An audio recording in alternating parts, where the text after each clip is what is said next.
So here we have the Ford Galaxy on a 19 plate. I'm going to start off by showing you around the outside of the car, and then we'll hop in and run through some controls on the inside. But from the outside, you can see it's a 5-door car with alloy wheels and tinted windows. Let's start off inside the boot and then work our way around the rest of the car from there. As we approach the back of the car, you'll see we have reversing sensors. Currently, all 7 seats are in place. So this is the amount of boot space you have as a 7-seater. Let me show you what it's like with the 2 rear ones folded down. As you can see, you get loads of space when you do that. These 3 what are now rear seats, previously middle seats, will also fold down as well. And they are done electronically by pressing these buttons, and the corresponding seat will fold down by itself. Okay, so we're just going to work our way back round to the front of the car, and then we'll hop in and run through some controls on the inside. But now that we've done a full circle of it, you can see it's in excellent condition the whole way round. Just briefly before we climb in, I think it's well worth seeing the interior from this exterior point of view. You get full leather seats, as you can see. There's plenty to run through on the dashboard, so let's hop in and we'll do that now. Okay, now that we're inside the car, we're going to start with the dials. On the left-hand side, we have the Rev Counter, and on the right-hand side, the Speedometer and fuel gauge. In the middle, you can see it will show what gear this car is currently in, so it's highlighting P for park at the moment. Above that, we have the total miles of the car, and they are 16,340. And above that, we have a digital readout for the speedometer. So you can change the information that's displayed up there by using buttons on the steering wheel. So you can have the speedometer, which we were just on, phone information, navigation, or entertainment. And on the left, you can also change that information as well. And the information is changed by using these buttons for that middle section and these ones for the left-hand side.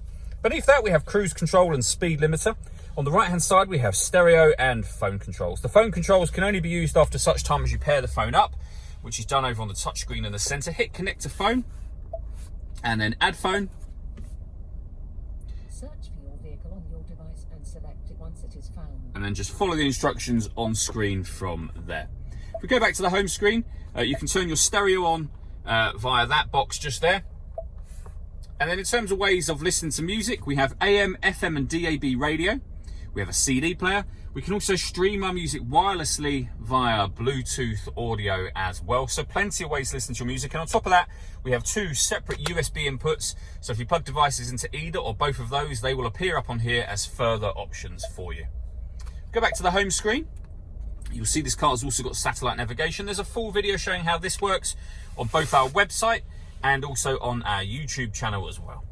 Working our way down, we have the main volume for the stereo, we have the CD player, and then dual zone climate control. So you can adjust the passenger temperature, the driver temperature, the fan speed up and down, and any adjustments you make will show up on this screen just here. When you're happy with those settings, this button turns the air conditioning off in this case, or back on again. Or you can hit auto. The car will now take control of the fan speed for you to maintain the temperature you've asked for. You can override that at any time you wish to. With a heated driver seat and heated passenger seat, both with 3 different heat settings on each, with a heated rear screen and a proper heated front screen as well. This section will open up, and in there you'll see the 2 USB inputs I mentioned a moment ago, as well as a 12-volt charging socket. This dial is for the gears, so we have park, reverse, neutral, drive, and sport. So you can select any gear you want by rotating that. Over here, we can turn the parking sensors on and off. We can turn off the stop and start. This car's designed to cut out when it's stationary in traffic to save you fuel. That's now turned off. And this will turn on the autonomous parking. This car is able to parallel park or perpendicular park itself. And there is another video that shows that working on our website and YouTube channel as well.